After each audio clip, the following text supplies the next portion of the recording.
In Word it can be very handy to be able to view two documents side by side. That way we can easily compare the differences between two documents. I've got a document here called Playpen, and I'm just going to make a change to this document. I'll change this to decorating in 5 stages.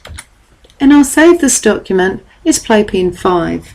So I'll press File, Save As, and I'll change the name of the file to Playpen 5 and click Save. I now need to open up the Playpen file that I had originally. If I go to File and I go to Recent, Word will remember that I recently had a file called Playpen open. So I'm going to open up Playpen. So I now have 2 files open. This appears at the bottom of my screen, Playpen and Playpen 5. If I wish to view both of those files at the same time, then I'll choose the View tab in the ribbon.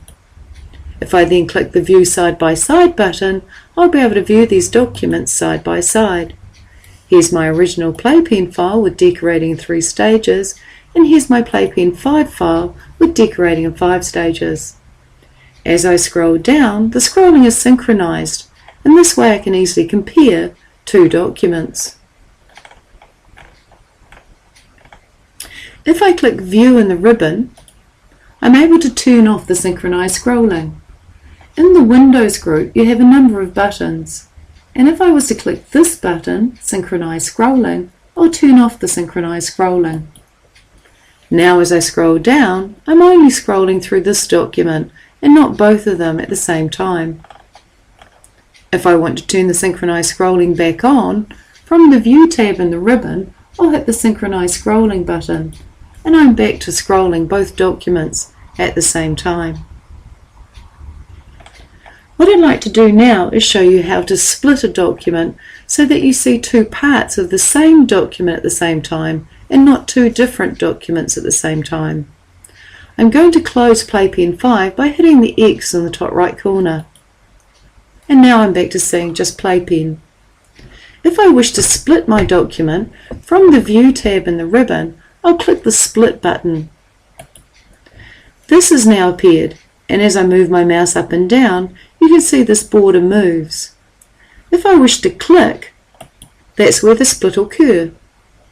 What I'll do in the top half of the screen is I might increase my magnification using the plus on my status bar in the bottom right corner to 150%. In the bottom half of my screen, I'll click and I'll also increase that to 150%. What I can do now is I can scroll in the bottom half of my screen and see 2 parts of the document at the same time. In fact, I'm going to scroll right to the end of my document. At the end of my document, I'd like to type a conclusion, so I'm going to click and type conclusion. To assist me with writing my conclusion, I'm going to scroll through the top half of the screen, and this will help me construct my conclusion. And my conclusion is going to include the main headings. I'll choose Begin with Colour, and I'll press Ctrl C to take a copy. I'll click Under Conclusion in the bottom half of my screen, and I'll paste. If I then click on the top half of my screen, I can scroll further down and choose the next heading, Break the Rules. Press Ctrl C to make a copy, click on the split in the bottom half of my screen, and press Ctrl V to paste. Splitting the screen is very useful to be able to see the top and the bottom or 2 very different parts of the same document. To remove the split, on the View tab in the ribbon, you have a button called Remove Split, and when I click this, I return to seeing just one view of my document.